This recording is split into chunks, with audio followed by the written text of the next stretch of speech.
ngithi ake ngiqhamukela kini njengoba ngibonile ukuthi iningi lenu lilale liphatheke kabi izolo. Bengifisa ukunisiza kodwa umthetho oqhamuka phezulu bengingakawutholi ukukhuluma into engineqiniso ngayo.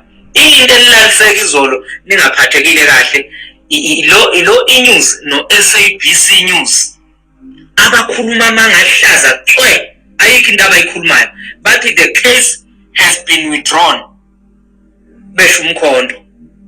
Into engekho ke leyo ngane zakwethu kuqhutshwa propaganda. Ukuba kuthiwa ngiyazenzela ngaba nisawabuki onke lama channel aqamba amanga ngoba banamanga baqamba amanga ngomkhonto. Ngiyangizwa mthini uthiwa the case has been provisionally withdrawn. Angazi noma ningizwile isilungu lesengisikhulumile.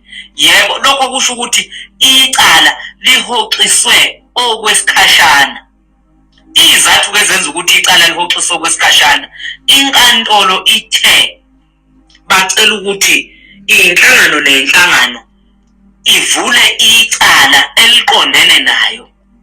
Zilezi njengoba inhlangano ngicela zu-22 or 26 lapho I'm not sure.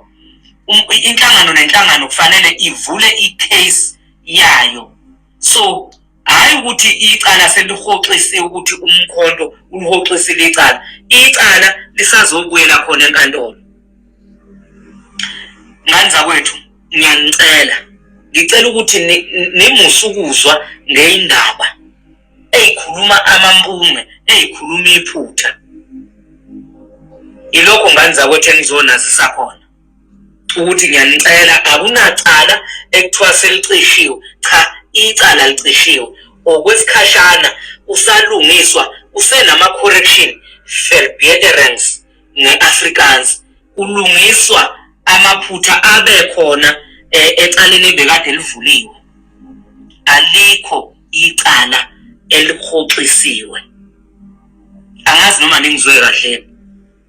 Ngicela ukuthi ngani zakwethu ningaphatheki kabi ehlisani imoya ibe phansi. Njengamanje emkhontweni bonke ababeze ngokuthi mhlambe bazoqhutha bazohamba bonke ngoba njengamanje ufuneka ngampela abantu abazomela iqiniso emkhontweni nabafuna impumelelo yomuntu omnyama. Zonke lezi inkinga ebhekene nomkhonto into eziyodlula ezifana nezimvula ezifika ngamandla kodwa ziyothi zingathula lezo mvula bese siqhubeka nendlela. Akukho okuzovimba umkhonto ekutheni abantu abamnyama ubalwele ngalendlela ofuna ukubalwela ngakhona. Ngicela ukuthi indaba zoma TV ake niyeke engene nje la ku TikTok nizothola indaba okuyizona zona ngoba niyoze nibe nezinhliziyo nendaba nje la inews beno SABC News khona le enye ichannel iNewsroom. iNewsroom ngiyayibona nayo ihamba ibe nophethe enyani ibuye iqondise ihambise. Ngiyakubona iNewsroom ngikubhekile yonke into oyenzayo. Ngiyanicela ngani zakwethu ngicela sibambe ngalendlela esibambe ngayo.